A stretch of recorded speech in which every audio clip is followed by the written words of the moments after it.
Oke, jadi hari ini kita ada di reading bagian kedua ya, teman-teman, dan kita nanti akan merangkap sekaligus 2 chapter, yaitu chapter 16 dan 17. Nah, di reading bagian kedua ini nanti, maksudnya yang teknik kedua maksud saya, bukan bagian kedua ya, tapi teknik kedua selain kemarin yang sudah kita pelajari, yaitu membaca topik sentence, itu ada juga teknik mengerjakan reading berdasar apa namanya, kita harus melakukan scan dan skim dulu, seperti itu. Nah, ini adalah jenis soalnya juga paling banyak nanti ya teknik ini dan paling sering keluar seperti itu teman-teman di reading. Jadi reading kemarin kita sudah pelajari atau kita kemarin sudah kenalan dengan reading ya. Di reading nanti teman-teman dikasih waktu 55 menit untuk mengerjakan 50 pertanyaan.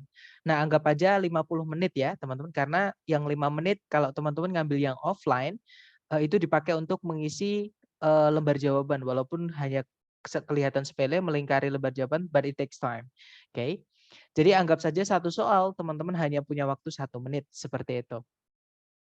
Nah, untuk tips di reading itu sebenarnya hanya ada satu ya, teman-teman jangan membaca teksnya dulu, nanti lupa, tapi membaca soalnya dulu. Oke, jadi baca soalnya, kenali itu soal yang menanyakan apa. Apakah menanyakan yang garis besar yang kemarin ya kita pelajari itu adalah pertanyaan yang menanyakan secara garis besar dari teks seperti itu. Jadi cukup dibaca kalimat pertama di setiap paragraf.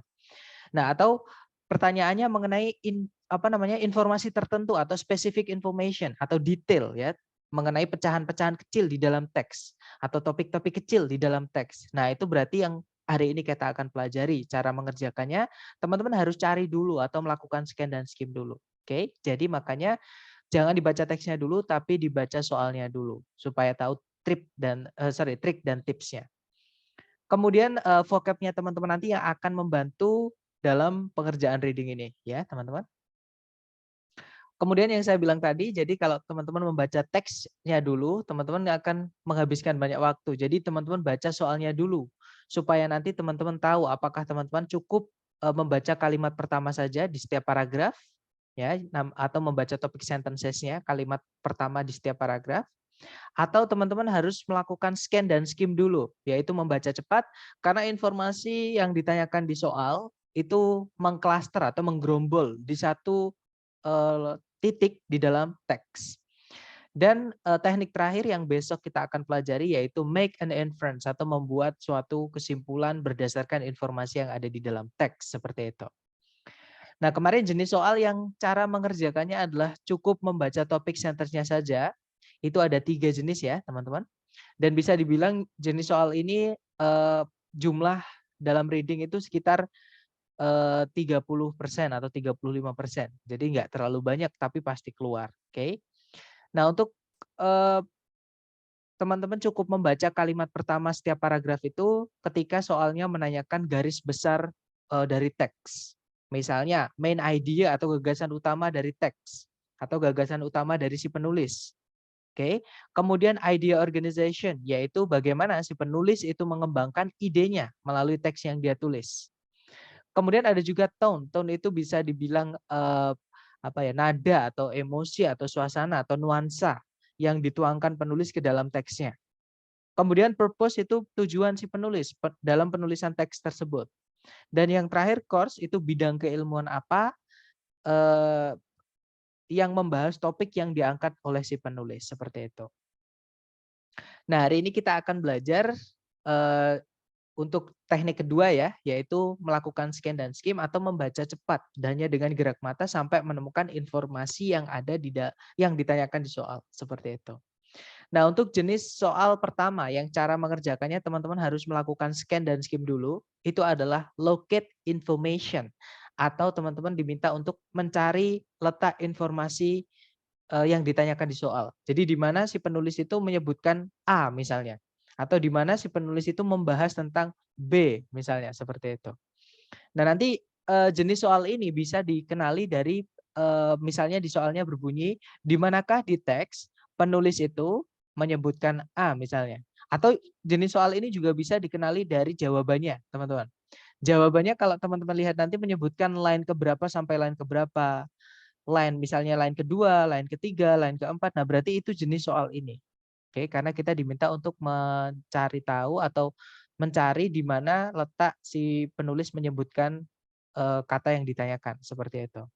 Nah, cara menjawabnya ya teman-teman baca dari awal itu menggunakan baca cepat aja, teman-teman. Karena biasanya soal ini keluarnya agak tengah-tengah ya, bukan di awal tapi agak tengah-tengah. Biasanya yang di awal itu yang kemarin kita pelajari, main idea dan sebagainya ya. Nah, ini biasanya nanti di tengah-tengah, makanya biasanya teman-teman sudah baca itu ketika mengerjakan soal awal-awal. Nah, kemudian soal ini ditanyakan, jadi tinggal mengingat-ingat atau tinggal scan atau membaca dengan cepat sampai menemukan yang idenya sama atau artinya sama ya, atau maksudnya sama, ataupun juga kadang ditulis langsung yang sama. Tapi nggak selalu ya, teman, malah jarang. Biasanya malah nulisnya menggunakan kata-kata yang berbeda tapi maksudnya sama, seperti itu. Nah, untuk contoh soalnya kira-kira seperti ini, sama yang saya bilang tadi, kalau reading teman-teman jangan membaca teksnya dulu ya, karena menyita waktu nanti. Tapi kita baca soalnya dulu. Di situ soalnya berbunyi, di manakah di teks penulis itu membahas komposisi dari meteor. Jadi zatnya meteor atau meteor itu dibuat dari apa sih, kayak gitu ya.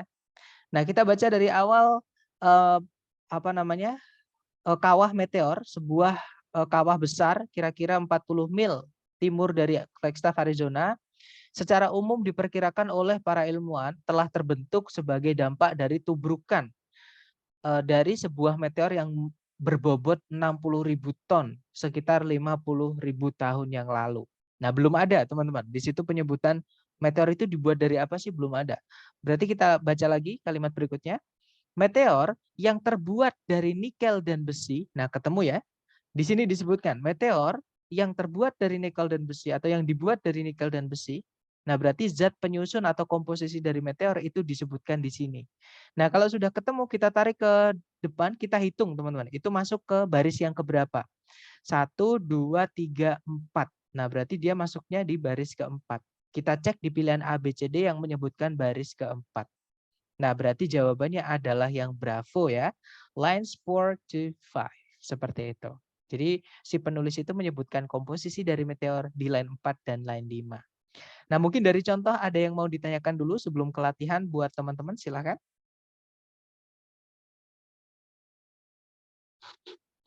Nggak ada ya, atau nanti kalau ada teman-teman langsung unmute saja, nanti akan saya jawab.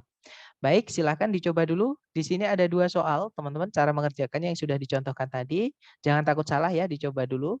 Waktunya 2 menit, dimulai dari sekarang, silakan teman-teman.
Oke, 2 menit sudah habis. Dan sepertinya ada yang sudah menjawab. Ada jawaban Charlie Delta dan Bravo Delta. Baik, kita cek ya teman-teman. Apakah cari data atau berapa data atau malah jawaban yang lain? Kita cek. Nomor satu, di mana penulis itu menyebutkan atau memberikan nama atau menyebutkan nama dari atau memberikan sebutan dari anak berang-berang seperti itu ya. Maksudnya nama di situ penyebutannya. Jadi kalau di dalam bahasa Inggris itu memang anaknya hewan itu ada nama-namanya, teman-teman. Kalau kucing itu kitten, kalau anjing itu puppy. Kalau misalkan nah di sini detailnya karena kalau anaknya berang-berang namanya apa? Mari kita cek di teks. Di situ berang-berang umumnya hidup di dalam keluarga, kumpulan keluarga, kelompok keluarga yang terdiri dari 6 hingga 10 anggota. Satu kelompok itu bisa kemungkinan terdiri dari 2 berang-berang dewasa, yaitu 1 jantan dan 1 betina, dan 4 hingga 8 anak berang-berang atau namanya adalah kids. Nah, berarti di sini penulis menyebutkan sebutan atau nama dari anak berang-berang atau berang-berang muda ya. Nah, berarti jawabannya dia masuk ke line kedua. Oke, berarti nomor 1 jawabannya yang bravo, teman-teman. Oke. Kemudian nomor 4, di mana di dalam teks penulis itu menyatakan alasan atau kenapa anak berang-berang itu harus meninggalkan rumah kedua orang tuanya, alias diusir ya mereka. Mari kita cek. Tadi belum ada yang kita baca, berarti kita lanjutkan. Bayi berang-berang ini tinggal dengan kedua orang tuanya sampai mereka itu berumur 2 tahun. Di musim semi dari tahun kedua mereka, mereka itu dipaksa keluar. Nah, kenapa? Berarti kemungkinan di sini kita baca lanjutannya. Dipaksa keluar dari kelompok keluarganya untuk menyediakan ruangan baru bagi bayi-bayi yang lahir lagi. Berarti ibunya itu ngelahirin setiap 2 tahun. Nah, anaknya yang udah 2 tahun ganti disuruh mandiri seperti itu, disuruh pergi dari rumah ya. Berarti di situ tadi alasan si anak berang-berang itu harus meninggalkan rumah orang tuanya. Jadi dia masuk di line kelima ya, teman-teman. Mari kita cek yang ada menyebutkan line kelima itu adalah yang delta. Oke, berarti nomor 4 jawabannya adalah yang delta ya. Sorry. Nah, itu tadi. Mari kita lanjut ke nomor berikutnya, nomor 5. Di sini ada 1 soal, berarti waktunya 1 menit ya, sama. Dicoba dulu jangan takut salah. 1 menit dimulai dari sekarang, silakan teman-teman.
Oke, 1 menit sudah habis. Yang sudah nemu jawaban boleh dikirim di chat, teman-teman. Sedapatnya teman-teman dulu ya.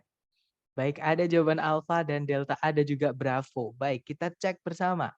Di situ nomor 5 pertanyaannya adalah di mana di dalam teks penulis itu membahas definisi modern dari musik ruangan atau chamber music. Nah, mari kita cek di mana penulis itu menyebutkan atau membahas definisi modern dari musik ruangan ya. Kita cek teman-teman, kalimat pertama berbunyi musik ruangan mendapatkan definisinya atau namanya itu karena dia awalnya dimaksudkan atau diniatkan untuk ditampilkan di ruangan-ruangan kecil di rumah pribadi, bukan di aula konser besar atau teater. Nah, itu tapi lampau ya, karena ada was originally intended, lampau. Ada juga received, itu lampau. Jadi dulunya. Jadi dulunya musik ruangan itu mendapatkan namanya karena dimaksudkan untuk ditunjukkan di ruangan-ruangan kecil, bukan di aula untuk pertunjukan seperti itu. Yang ditanyakan adalah yang modern, berarti bukan yang itu. Kemudian kalimat kedua berbunyi, sekarang dia telah berevolusi. Maksudnya di sini yang berevolusi ya pengertian dari musik chamber tadi ya, atau definisi dari musik chamber tadi atau musik ruangan tadi, teman-teman. Oke, jadi sekarang telah berevolusi karena pakai has ya, present, menjadi grup musik kecil di mana setiap performer di dalam grup musik itu memainkan bagian-bagian masing-masing. Nah, berarti ketemu jawabannya di line kedua sampai line ketiga. Berarti nomor 5 jawabannya adalah yang alfa, teman-teman. Definisi modern dari musik ruangan itu disebutkan di line kedua, ya. Kita lanjut lagi ke nomor berikutnya. Oke, ternyata untuk jenis soal pertama tadi sudah habis, yaitu yang menanyakan di mana penulis menyebutkan mengenai A atau B atau C seperti itu. Sekarang jenis soal kedua, yang cara mengerjakannya juga teman-teman juga harus menggunakan scan dan skim atau membaca cepat ya. Cuman enaknya teman-teman, jenis soal kedua ini nanti letak katanya atau yang ditanyakan itu kata kuncinya, itu kita dikasih tahu letaknya di mana. Dan di teks itu nanti ditandai, ditebelin seperti itu teman-teman. Nah, nama soalnya adalah pronoun reference atau rujukan kata ganti. Jadi kata ganti atau pronoun yang dulu kita di structure pernah belajar itu ya. Pronoun itu fungsinya mengganti kata benda sebelumnya, teman-teman. Jadi yang sebelumnya sudah disebutkan, mau disebutkan lagi tidak perlu diulang menyebutkan kata benda itu. Kita cukup menggunakan kata ganti. Contoh, Wawan adalah teman saya. Dia tinggal di Kediri misalnya.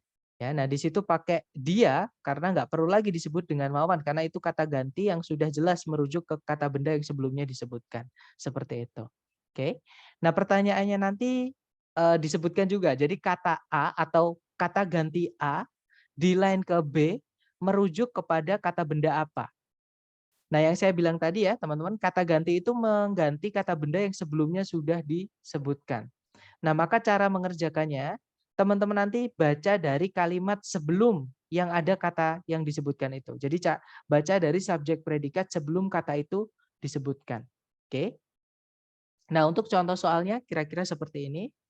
Kata ganti they di line kelima merujuk kepada they di line kelima. Nah, nanti ditebeli seperti ini kalau teman-teman ngambil yang online ya. Terus berarti kita bacanya dari kalimat atau subjek predikat sebelum kata itu disebutkan. Berarti dari kalimat sebelumnya ya. Kalimat sebelumnya berbunyi, supaya bertahan hidup, tanaman-tanaman ini telah mengembangkan mekanisme untuk menjebak serangga di dalam bungkus mereka atau daun-daun mereka gitu ya. Mereka memiliki cairan pencernaan untuk mendapatkan nitrogen yang dibutuhkan dari serangga-serangga yang dijebak tadi. Nah, berarti mereka di sini ya yang menjebak serangga tadi, yaitu tanaman-tanaman ini. Terus kita cek di pilihan ABCD. Nah, tanaman-tanaman ini itu disebutkan yang bravo. Berarti jawabannya yang bravo. Oke. Nah, mungkin ada pertanyaan dulu sebelum kita ke latihan soal. Silakan teman-teman. Nggak ada ya. Diingat-ingat cara mengerjakannya dibaca dari subjek predikat sebelum kata ganti itu disebutkan. Mari kita lanjut ke contoh soal. Di sini ada satu soal, berarti waktunya 1 menit. Dicoba dulu ya. 1 menit dimulai dari sekarang. Silakan teman-teman.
Oke, 1 menit sudah habis dan saya lihat ada jawaban Charlie dan saya lihat semua menjawab Charlie ya. Kita cek teman-teman. Di situ nomor 1 pertanyaannya adalah kata ganti it di line kedua merujuk kepada, nah it di line kedua. Berarti yang ini ya. Berarti kita baca dari kalimat sebelumnya yaitu kalimat pertama teman-teman. Oke. Nah kalimatnya berbunyi, jadi bulan purnama yang terjadi paling dekat dengan equinox dari matahari atau titik balik dari matahari telah dikenal sebagai bulan panen atau harvest moon. Dia merupakan sebuah bulan yang sangat cerah yang membuat para petani bekerja lembur hingga malam untuk beberapa malam. Nah, berarti dia yang dimaksud dengan bulan cerah tadi ya, bulan purnama yang terjadi paling dekat dengan equinox matahari atau nama lainnya adalah harvest moon tadi. Kita cek yang mana yang disebutkan di pilihan ganda. Yang Alpha Equinox bukan ya, yang Bravo the Sun juga bukan, yang Charlie the Harvest Moon bulan purnama. Nah, ketemu teman-teman. Jawabannya adalah yang Charlie. Right, good job. Next ke nomor berikutnya. Dicoba dulu 1 menit, dimulai dari sekarang, silahkan teman-teman.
Baik, 1 menit sudah habis dan ada jawaban alfa, dan saya lihat teman-teman semua menjawab alfa. Kita cek bersama. Di situ pertanyaan nomor 3 adalah kata ganti it di line kedua itu merujuk kepada, nah it di line kedua itu yang ada garis bawahnya itu teman-teman. Artinya kita baca dari subjek predikat sebelumnya, yaitu sebelum titik, berarti dari kalimat pertama. Kalimat pertama berbunyi, Mardi Gras yang berarti hari Selasa gendut dalam bahasa Prancis diperkenalkan ke Amerika oleh penjajah Prancis di awal abad ke-18. Sejak saat itu, dia di sini maksudnya yang dibahas sebelumnya tadi yaitu Mardi Gras ya. Jadi sejak saat itu Mardi Gras itu telah menjadi populer khususnya di New Orleans dan sekarang ini dia bahkan menjadi hari libur resmi di beberapa negara bagian selatan. Oke, itu tadi berarti it di situ Mardi Gras, teman-teman. Ya. Berarti jawabannya yang alpha ya, Mardi Gras. Right, good job. Next, teman-teman. Nah, ternyata untuk jenis soal kedua sudah habis latihannya. Kita lanjut ke jenis soal ketiga yang cara mengerjakannya kita harus melakukan scan dan skim dulu atau mencari letaknya dulu ya atau membaca cepat tadi, yaitu jenis soal details atau menanyakan informasi tertentu. Oke, yang tertulis atau yang ada di dalam teks. Jadi di antara pilihan A, B, C, D itu yang benar atau yang ada di teks mengenai topik yang ditanyakan atau mengenai kata kunci itu yang mana. Seperti itu. Nah, itu ada bisa dikenali nanti ya dari soalnya misalnya it is stated in the passage that dinyatakan di dalam teks bahwa atau the passage indicates that teks menyatakan bahwa atau kalau nggak gitu according to the passage berdasarkan teks. Kalau nggak gitu ada which of the following is true about. Yang manakah di antara A, B, C, D ini yang benar mengenai. Nah, nanti ada kata kunci di setelahnya ini, teman-teman. Jadi kata kunci yang ditanyakan itu tentang apa. Nah, kalau sudah teman-teman ketemukan kata kunci atau informasi yang ditanyakan itu tentang apa, baru teman-teman lakukan scan dan skim sampai ketemu di teks ya. Oke, baru kemudian cocokkan dengan pilihan A, B, C, D. Oke, contoh soalnya seperti ini. Caranya sama, kita baca soalnya dulu ya. Di soal di situ disebutkan teks ini menyatakan bahwa Jamestown, nah kata kunci teman-teman adalah kata Jamestown. Enaknya kalau kata kuncinya nama seperti ini, teman-teman, pasti sama dengan yang tertulis di dalam teks. Jadi tidak pakai sinonim. Tapi kalau misalkan yang ditanyakan adalah sebuah kata kerja misalnya atau kata benda yang bukan nama, itu biasanya pakai sinonim nanti di teks ya. Nah, Jamestown itu disebutkan di kalimat pertama, teman-teman, berarti cukup kita baca kalimat itu ya. Kalimatnya berbunyi, Williamsburg merupakan sebuah kota yang bersejarah di Virginia yang didirikan atau yang dibangun oleh para penjajah Inggris di tahun 1633 26 tahun setelah penjajahan Inggris permanen pertama di Amerika itu didirikan di Jamestown. Nah, berarti Jamestown ini adalah tempat pendirian kota atau penjajahan Inggris permanen pertama kali di Amerika. Ya, mari kita cek yang ABCD, yang alfa didirikan di tahun 1633. Nah, tadi yang didirikan di tahun 1633 itu bukan Jamestown ya, tapi Williamsburg. Yang ditanyakan di sini adalah Jamestown. Berarti alfa bukan, teman-teman. Kalau yang Bravo didirikan 26 tahun setelahnya Williamsburg. Nah, ini kebalik ya, karena Jamestown itu yang pertama kali. Jadi after the first permanent English colony in America was settled at Jamestown. Jadi justru yang pertama itu di Jamestown. Baru 26 tahun setelah Jamestown, Williamsburg lah yang didirikan. Berarti yang Bravo bukan, itu kebalik. Kalau yang Charlie merupakan penjajahan Inggris permanen pertama kali di Amerika. Nah, ketemu ya, jawabannya adalah yang Charlie. Nah, dari contoh soal, mungkin ada yang mau ditanyakan dulu, silahkan teman-teman.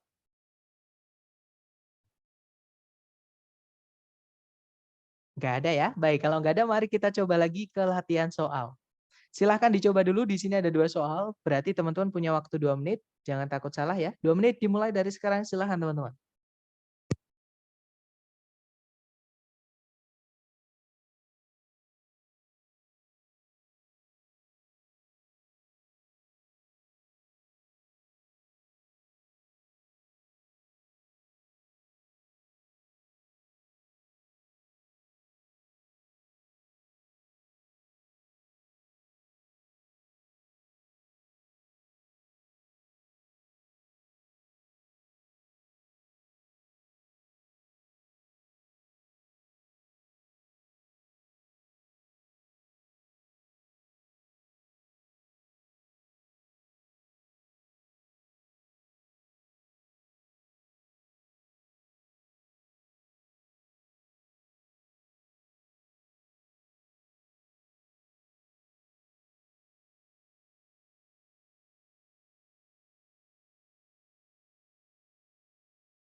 Oke, 2 menit sudah habis, teman-teman.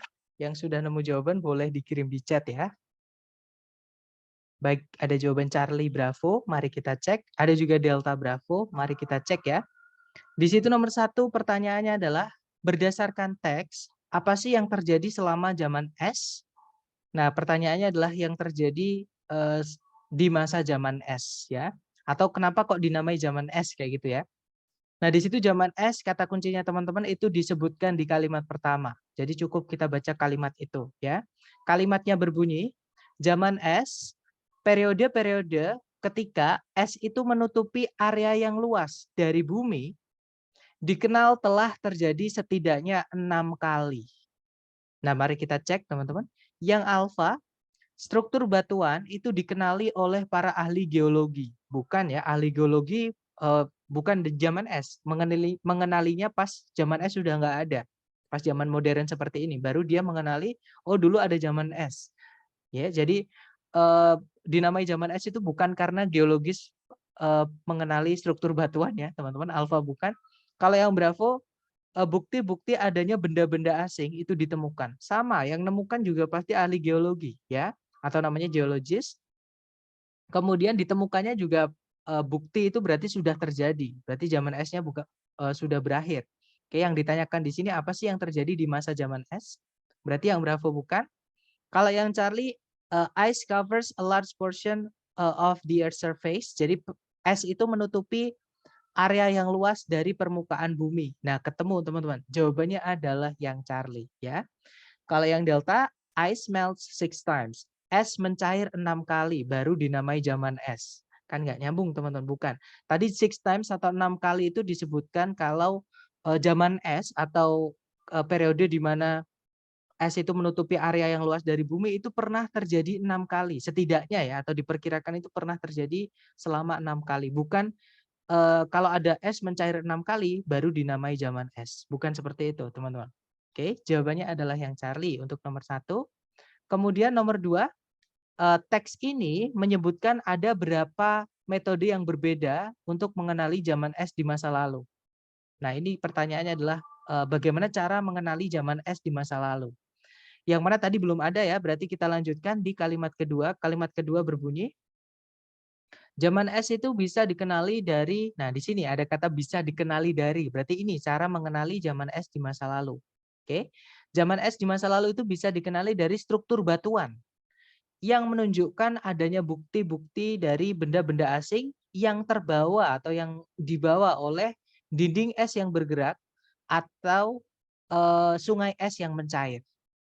Nah, tadi pertanyaannya ada how many, ada berapa cara. Berarti kita cek lagi kalimat berikutnya apakah masih membahas tentang cara untuk mengenali zaman es di masa lalu.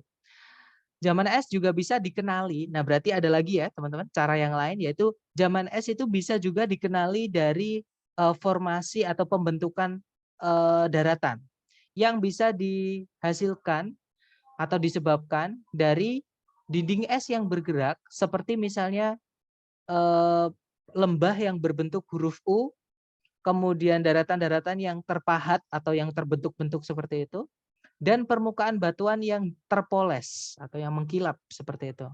Nah, berarti tadi ada 2 cara yang disebutkan untuk mengenali atau untuk mengetahui kalau zaman es pernah terjadi ya, yaitu yang pertama dari struktur batuan, yang kedua dari pembentukan tanah. Seperti itu. Berarti nomor 2 jawabannya adalah bravo, teman-teman. Yaitu yang 2, seperti itu. Oke, kita lanjut lagi ke nomor berikutnya, nomor 9. Di sini ada satu soal, jangan takut salah. Waktunya 1 menit dimulai dari sekarang, silahkan teman-teman.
Oke, 1 menit sudah habis. Silahkan yang sudah nemu jawaban atau sedapatnya teman-teman dulu, sepemahaman teman-teman dulu.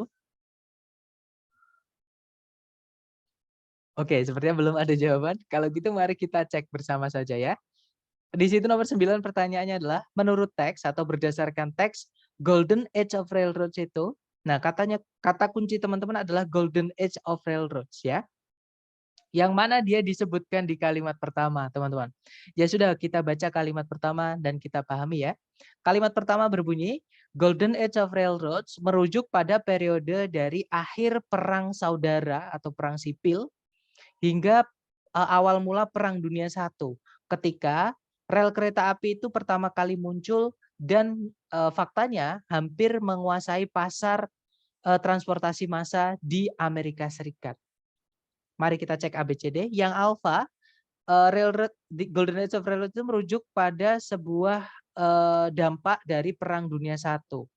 Bukan dampak ya. Kalau dampak berarti harusnya setelahnya Perang Dunia I. Tadi dia terjadinya adalah akhir Perang Saudara sampai awal mula Perang Dunia I. Bukan setelahnya tapi awal mula Perang Dunia I. Nah, berarti bukan yang alfa, teman-teman. Kalau yang Bravo merupakan sebuah periode ketika hampir seluruh transportasi massa Amerika Serikat itu dikuasai atau dikendalikan oleh rel kereta api. Nah, ketemu ya tadi ada kata maintain near monopoly, hampir menguasai pasar transportasi massa.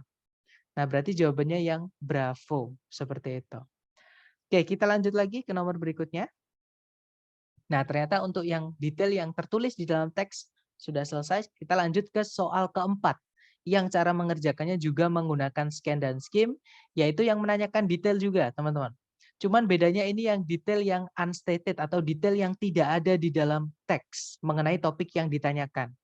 Oke, jadi di pilihan A, B, C, D itu kita disuruh milih yang mana yang salah atau yang nggak ada di dalam teks mengenai suatu kata kunci atau mengenai informasi khusus yang ditanyakan di soal.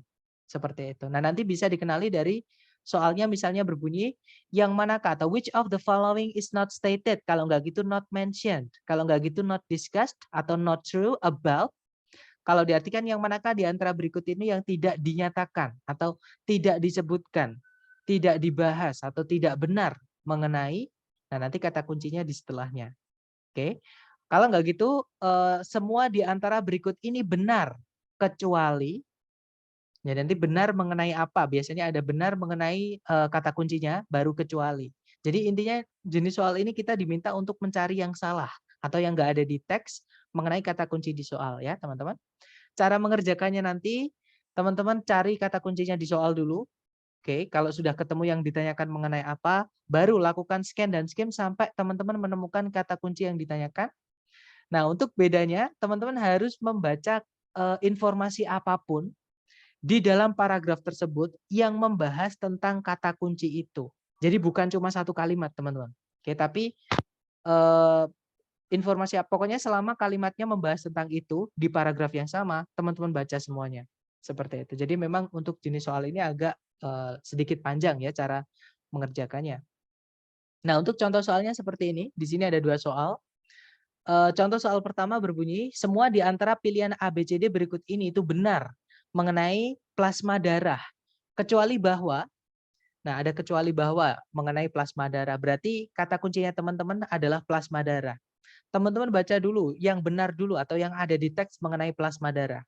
Nah, plasma darah itu disebutkan di kalimat pertama atau di paragraf 1 ya. Kalimatnya berbunyi, plasma darah itu merupakan sebuah cairan bening. Jadi sebuah cairan bening yang hampir tidak memiliki warna. Nah, kemudian kalimat berikutnya masih ngomongin tentang blood plasma atau plasma darah. Berarti kita baca juga. Plasma darah itu terdiri dari darah yang darinya atau yang dari darah tersebut sel-sel darah putih dan sel darah merahnya itu telah dipindahkan atau telah diambil. Oke. Nah, kalimat berikutnya masih ngomongin blood plasma, dia masih pakai it ya. Maka kita baca juga. Plasma darah itu sering dipakai atau digunakan di dalam proses transfusi karena seorang pasien itu umumnya memerlukan porsi plasma darah lebih banyak atau lebih besar dibandingkan komponen-komponen darah yang lain. Nah, kalau sudah beda paragraf, ya sudah teman-teman ya. Intinya di situ tadi yang membahas tentang plasma darah yang sudah kita baca. Nah, sekarang kita cocokkan dengan pilihan A, B, C, D. Yang salah yang mana? Yang nggak ada di teks yang mana? Yang alpha, it is a deeply colored liquid. Dia merupakan sebuah cairan atau sejenis cairan yang warnanya sangat mencolok atau sangat jelas, terang. Bukan ya, jelas-jelas tadi disebutkan kalau plasma darah itu bening atau hampir tidak memiliki warna, teman-teman. Oke. Nah, berarti ketemu yang salah mengenai plasma darah, ya sudah yang alfa. Ya, teman-teman. Karena berkebalikan dengan informasi yang ada di teks. Kalau yang bravo, sel-sel darah itu telah diambil darinya. Tadi ada ya, jadi sel darah putih sama sel darah merah itu sudah dipisahkan dari darah utuh sehingga tersisa tinggal plasma darahnya sendiri, seperti itu. Kemudian kalau yang Charlie, pasien itu sering ditransfusi menggunakan itu. Maksudnya menggunakan plasma darah. Tadi ada juga di kalimat kedua ya. Di kalimat ketiga. Jadi pasien itu lebih sering memerlukan plasma darah dibandingkan komponen darah yang lain seperti itu. Makanya sering dipakai di transfusi. Berarti Charlie bukan itu jawabannya karena itu ada di teks. Kalau yang delta, plasma darah itu umumnya lebih dibutuhkan atau lebih penting bagi pasien dibandingkan bagian-bagian darah yang lain. Nah, tadi juga ada di kalimat terakhir paragraf 1, ya. Berarti bukan yang delta. Jawabannya adalah yang alfa. Kemudian nomor 2, yang manakah di antara A, B, C, D berikut ini yang tidak dinyatakan mengenai darah utuh? Nah, ini sudah beda kata kunci. Kalau tadi plasma darah, sekarang darah utuh, teman-teman. Nah, darah utuh itu dibahas di paragraf kedua. Oke, berarti kita baca paragraf kedua. Paragraf kedua berbunyi, plasma darah itu berbeda dalam beberapa hal dari darah utuh. Pertama-tama, plasma itu bisa dicampurkan ke semua donor dan tidak harus dari golongan darah tertentu atau golongan darah yang tepat.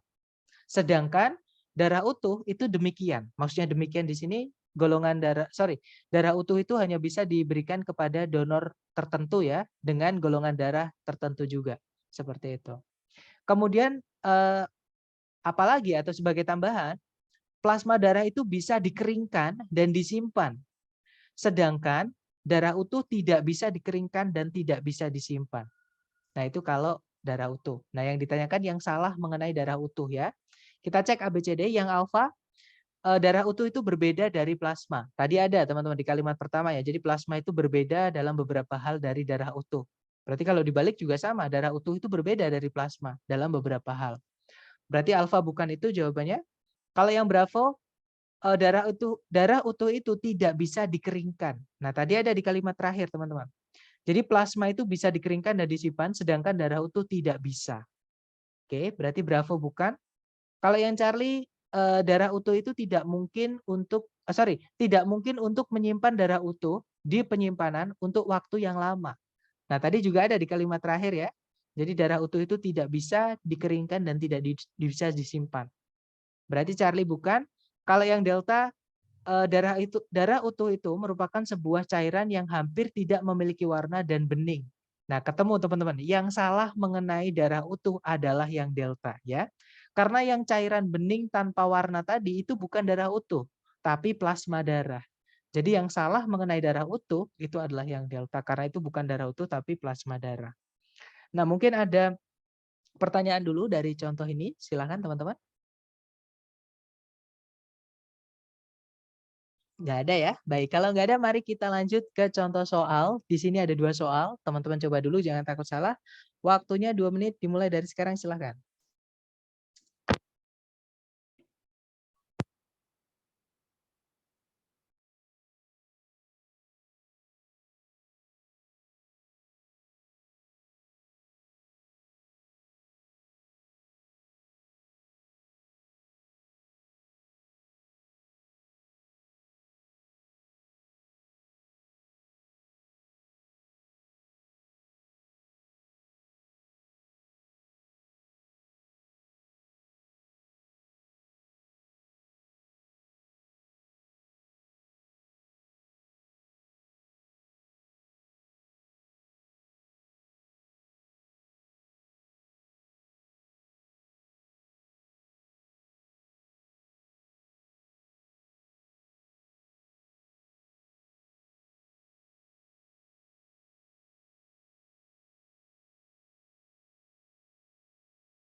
Oke, 2 menit sudah habis. Silahkan yang sudah nemu jawaban boleh dikirim di chat, teman-teman.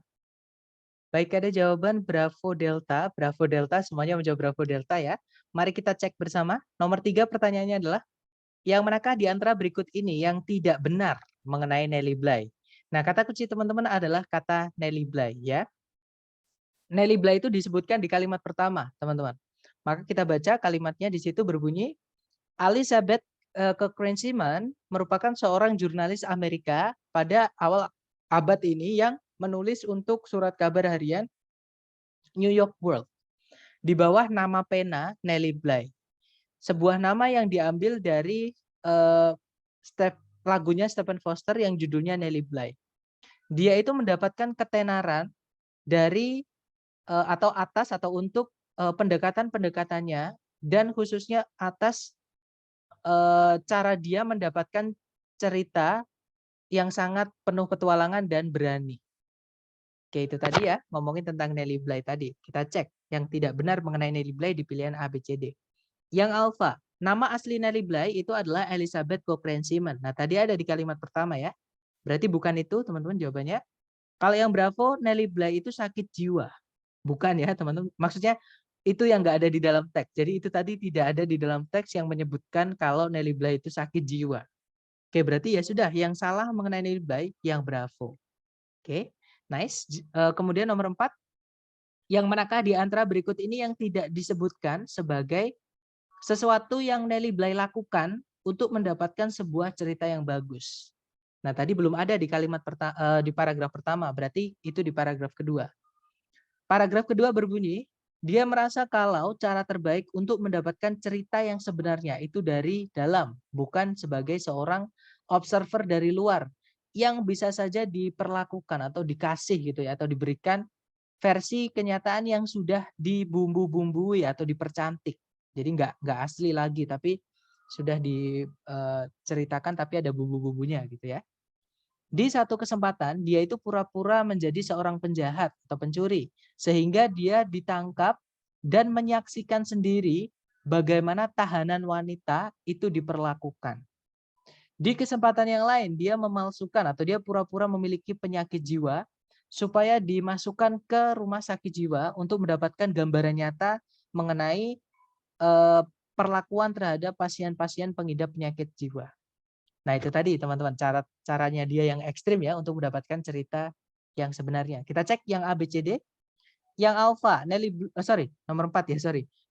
Dia itu berpura-pura menjadi atau berlaku seperti penjahat. Akhirnya dia ditangkap tadi ya. Yang alfa bukan karena dia ada di teks. Kalau yang Bravo, dia ditangkap oleh polisi. Tadi juga ada sehingga dia bisa menyaksikan sendiri tadi tahanan wanita itu ya di penjara. Kalau yang Charlie, dia pura-pura sakit, maksudnya sakit jiwa tadi. Jadi dia pura-pura sakit jiwa supaya dimasukkan ke rumah sakit jiwa. Oke, yang Charlie berarti bukan. Kalau yang Delta, dia bekerja sebagai seorang dokter di sebuah rumah sakit jiwa. Nah, bukan ya, tidak ada keterangan dia bekerja sebagai dokter. Oke, berarti ya sudah jawaban yang salah mengenai Nelly Bly, mengenai caranya Nelly Bly mendapatkan cerita yang sebenarnya atau yang bagus itu adalah yang Delta. Oke. Lanjut ke contoh soal, oke ternyata sudah habis. Kita lanjut ke jenis soal terakhir teman-teman. Yang cara mengerjakannya teman-teman harus melakukan scan dan skip, yaitu soal vocabulary. Nah sebenarnya saya tidak pernah menggunakan teknik ini ya teman-teman, tapi teknik ini adalah teknik cadangan. Maksudnya teknik cadangan itu kalau teman-teman benar-benar nggak tahu arti dari kata itu, artinya apa, nah baru menggunakan cara ini yang akan kita bahas ini. Tapi kalau teman-teman misalkan sudah tahu arti kata ini itu A misalnya, oke, kemudian dihubungkan dengan topik yang ada di teks, misalkan membahas tentang apa. Kemudian dicocokkan dengan pilihan A, B, C, D itu bisa ditemukan langsung tanpa harus membaca teks. Oke, karena hanya menanyakan sinonim, teman-teman. Nah, tapi kalau teman-teman menemukan ada kata yang vocabnya agak sulit, maka kita harus menghubungkan dengan konteks ya atau dengan konteks atau alur ceritanya seperti itu.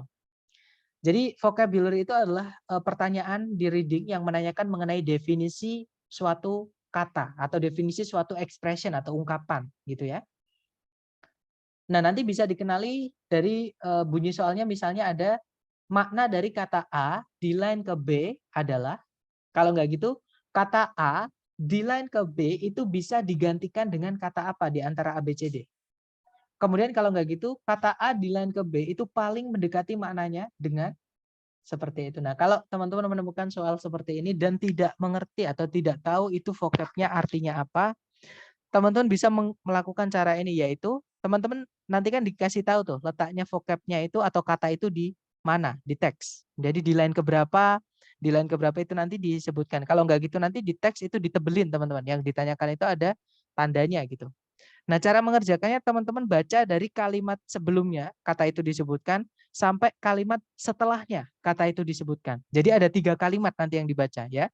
Kalimat sebelumnya, kalimat yang mengandung kata itu sama kalimat setelahnya. Terus teman-teman pahami, dari situ teman-teman bisa menebak konteksnya. Nanti tinggal menghubungkan dengan pilihan A, B, C, D. Atau bisa kata itu digantikan dengan salah satu dari pilihan A, B, C, D yang mana yang paling cocok kalau diartikan seperti itu. Oke. Nah, untuk contoh soalnya seperti ini, teman-teman. Nomor 1 pertanyaannya adalah berdasarkan line pertama, jadi disebutkan ya, dari teks, apa sih teddy bear itu? Nah, berarti kita baca kalimat line pertama sama line kedua berarti ya. Kalimat pertama dan kalimat kedua. Kalau sebelumnya nggak ada kalimat, ya cukup kalimat itu dan kalimat setelahnya. Nah, di situ teddy bear disebutkan sebagai, jadi teddy bear itu merupakan sebuah mainan anak-anak atau sejenis mainan berbentuk binatang yang diisi benda-benda lembut dalamnya. Yang dimaksudkan atau yang ditujukan untuk dipeluk atau untuk buat kita meluk-meluk seperti itu. Kemudian teddy bear itu meskipun demikian merupakan sebuah mainan dengan sebuah sejarah yang menarik di baliknya.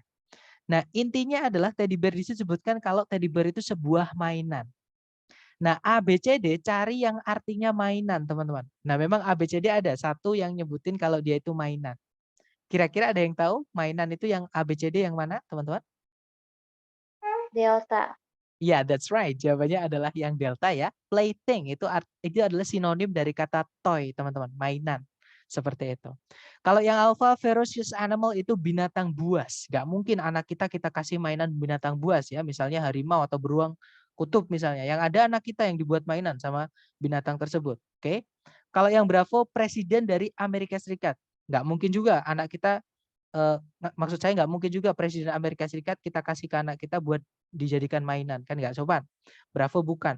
Kalau yang Charlie pemburu yang terkenal, sama kayak yang Bravo tadi ya, nggak mungkin kita mengajarkan anak kita untuk memainkan manusia kayak gitu intinya ya. Berarti Charlie juga bukan. Jawabannya adalah yang delta. Seperti itu, teman-teman. Kemudian contoh kedua. Nah, ini kalau yang pakai bulat-bulat seperti ini adalah CBT ya, teman-teman. Tapi jenis soalnya sama. Tapi sekarang CBT udah nggak ada, teman-teman. Jadi teknik yang ngeklik bulatan-bulatan nggak ada. Semuanya sekarang pakai ABCD. Nah, contoh soalnya aja kira-kira seperti ini. Jadi lihatlah kata pastimes di paragraf kedua. Oke, jadi di paragraf kedua itu, ya nomor 1 tadi delta ya. Di paragraf kedua itu ada kata pastimes, teman-teman. Oke, yang mana dia masuk di kalimat kedua paragraf 2. Nah, kemudian kata ini itu bisa digantikan dengan, nah, harus kita baca subjek predikat sebelum kata itu disebutkan dan setelahnya ya supaya bisa dipahami. Di situ disebutkan Theodore Roosevelt atau Teddy seperti yang dia biasanya dipanggil atau dikenal merupakan presiden dari Amerika Serikat dari tahun 1901 sampai 1909. Dia merupakan seorang pria yang sangat aktif atau tidak biasa aktif. Jadi dia nggak mau diem. Dia pasti suka melakukan hal-hal sesuatu ya dengan berbagai macam pastimes atau salah satunya atau salah satu dari pastime-pastimenya itu adalah berburu, teman-teman. Nah, kita cek ABCD menggunakan analogi ya. Yang alpha past occurrences atau kejadian di masa lalunya. Bukan ya, jelas-jelas di sini dia ngomongin ketika dia menjadi presiden. Konteks di teks ini pastimes itu disebutkan ketika dia menjadi presiden. Jadi bukan sebelumnya dia menjadi presiden, tapi pas dia memang sudah menjadi presiden, teman-teman. Oke. Jadi yang alpha bukan. Kalau yang bravo previous jobs, pekerjaan-pekerjaan sebelum dia menjadi presiden, bukan juga ya, karena jelas-jelas di situ tadi ngomongin tentang ketika dia menjadi presiden. Jadi nggak mungkin loncat-loncat seperti itu nggak mungkin, teman-teman. Oke, kalau di awal ngomongin ketika dia masih menjadi presiden, belum ada transisi atau belum ada yang merubah topiknya, berarti ya masih ngomongin di konteks itu. Bravo bukan? Kalau yang Charlie perjalanan-perjalanan berburu. Nah, tidak mungkin kalau pastimes ini perjalanan berburu, kalau salah satu dari pastimes ini adalah berburu, teman-teman. Harusnya kalau pastimes ini adalah perjalanan berburu, harusnya semuanya, bukan salah satunya ya yang berburu. Berarti Charlie bukan. Kalau yang delta adalah leisure activities, itu kegiatan di waktu luang atau ketika dia nggak ada kesibukan. Nah, tadi dijelaskan kalau Theodore Roosevelt atau Teddy itu dia adalah pria yang sangat aktif, dia nggak mau diem, teman-teman. Bahkan ketika dia nggak ada kesibukan, nggak ada tugas atau lepas tugas, dia pun nggak mau diam, harus melakukan sesuatu. Nah, berarti pastimes itu nyambung dengan yang delta ya, yaitu leisure activities atau kegiatan ketika dia luang atau ketika dia punya waktu luang. Oke. Nah, kalau kita cek di kamus pun, teman-teman, pastimes itu artinya adalah something that you do because you think it is enjoyable or interesting. Sesuatu yang kamu lakukan karena kamu merasa itu sesuatu yang menyenangkan atau menarik, atau sinonimnya atau nama lainnya adalah hobi. Ya. Jadi pastimes itu yaitu tadi kegiatan di waktu luang atau leisure activities. Oke, berarti nomor 2 jawabannya yang delta, seperti itu. Oke, mungkin sebelum ke latihan soal, ada yang mau ditanyakan dulu dari teman-teman, silakan. Nggak ada ya? Baik, kalau nggak ada, kita lanjut ke latihan soal seperti biasa, teman-teman. Di sini ada 2 soal, nomor 1 dan 3, dicoba dulu ya. Waktunya 2 menit, dimulai dari sekarang, silakan teman-teman.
Oke, 2 menit sudah habis. Silahkan jawabannya dikirim di chat dulu sedapatnya teman-teman.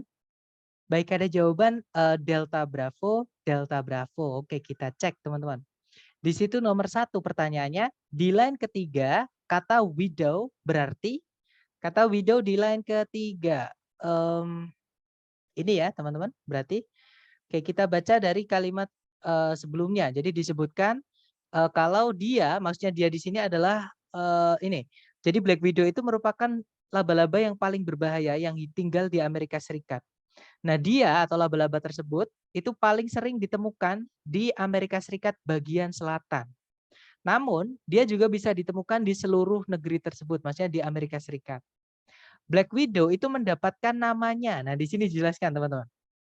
Jadi Black Widow itu dinamai sedemikian karena si betina, jadi alasannya karena si betinanya itu diketahui akan membunuh si pejantan setelah kawin dan hasilnya menjadi seekor widow. Nah, widow sendiri kalau untuk manusia artinya janda, teman-teman, atau seorang istri yang sudah ditinggalkan seorang suaminya, entah itu cerai ataupun meninggal dunia, seperti itu ya. Intinya yang sudah menikah tapi udah nggak punya suami lagi. Nah, itu namanya widow. Nah, dia dinamai janda tadi karena dia membunuh si pejantannya, akhirnya dia menjadi janda. Mari kita kita cocokkan dengan pilihan A, B, C, D ya. Yang alfa sejenis racun. Bukan ya, karena nggak ada hubungan racun dengan janda seperti itu. Kalau yang Bravo, laba-laba jantan yang mati. Nah, bukan ke laba-labanya yang mati ya, tapi dinamai janda bukan karena dia mati sebagai pejantan, malah justru karena dia betina, terus ditinggal mati pejantannya. Sebenarnya bukan ditinggal mati, tapi dia bunuh sendiri. Seperti belalang, teman-teman. Belalang sembah itu kalau kawin, kepalanya yang jantan itu dimakan sendiri sama yang betina. Seperti itu. Berarti yang Bravo bukan, kalau yang Charlie korban manusia dari laba-laba tersebut. Bukan juga ya. Kalau yang Delta seekor betina yang pejantannya telah mati atau telah terbunuh tadi ya, dibunuh sama dia sendiri. Oke, ketemu nomor 1 jawabannya yang Delta, teman-teman. Kemudian nomor 3, kata ample di line ke-7 itu menyatakan kalau laba-laba tersebut itu, nah ample di line ke-7 berarti di paragraf kedua kalimat terakhir ini ya. Berarti kita baca dari kalimat sebelumnya yaitu kalimat pertama paragraf 2. Nah, kalimatnya berbunyi, laba-laba Black Widow itu agak berbeda penampilannya dari laba-laba lain maksudnya. Dia itu memiliki tubuh yang berbentuk globe atau kayak bola seperti itu. Ukuran dan bentuknya itu mirip kayak biji kacang. Dan ada tanda di balik perutnya dengan sebuah titik kuning atau titik merah. Si betina itu dianggap lebih ample dibandingkan si jantan. Kira-kira 4 kali lebih besar secara rata-rata. Nah, di sini dijelaskan lagi. Ya, kalau si betina itu lebih ample dibandingkan si jantan, kira-kira ample-nya atau besarnya itu 4 kali lebih secara rata-rata. Nah, berarti ample itu artinya large ya, teman-teman, atau besar. Nah, berarti nomor 3 jawabannya adalah yang Bravo. Alright, good job, teman-teman. Nah, itu tadi adalah jenis-jenis soal yang cara mengerjakannya teman-teman harus melakukan scan dan skim dulu atau mencari letak informasinya dulu. Baru kita bisa melakukan trik dan tipsnya tadi. Ya, ada 5 tadi teman-teman. Yang pertama adalah locate information atau teman-teman disuruh mencari si penulis itu menyebutkan A atau membahas tentang A itu di bagian teks line keberapa atau di baris keberapa. Oke. Kemudian yang kedua itu adalah pronoun reference. Itu rujukan kata ganti. Jadi kata ganti A di line ke B itu merujuk kepada kata benda apa sebelumnya. Seperti itu. Kemudian yang ketiga itu adalah detail yang tertulis di dalam teks. Jadi soalnya berbunyi kira-kira yang manakah di antara A, B, C, D berikut ini yang disebutkan di teks mengenai si A atau mengenai kata A. Seperti itu. Kemudian yang berikutnya adalah detail yang tidak ada di teks. Jadi contoh soalnya adalah yang manakah di antara A, B, C, D ini yang tidak benar atau yang tidak ditulis, tidak disebutkan di dalam teks mengenai kata A atau mengenai kata kuncinya ya.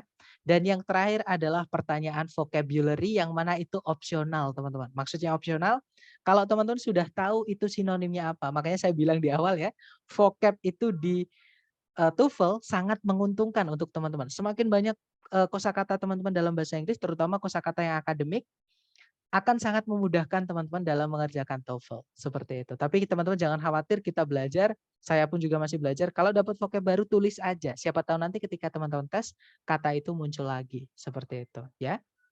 Nah, itu tadi mungkin ada pertanyaan dulu nih dari teman-teman sebelum kita akhiri. Silahkan teman-teman.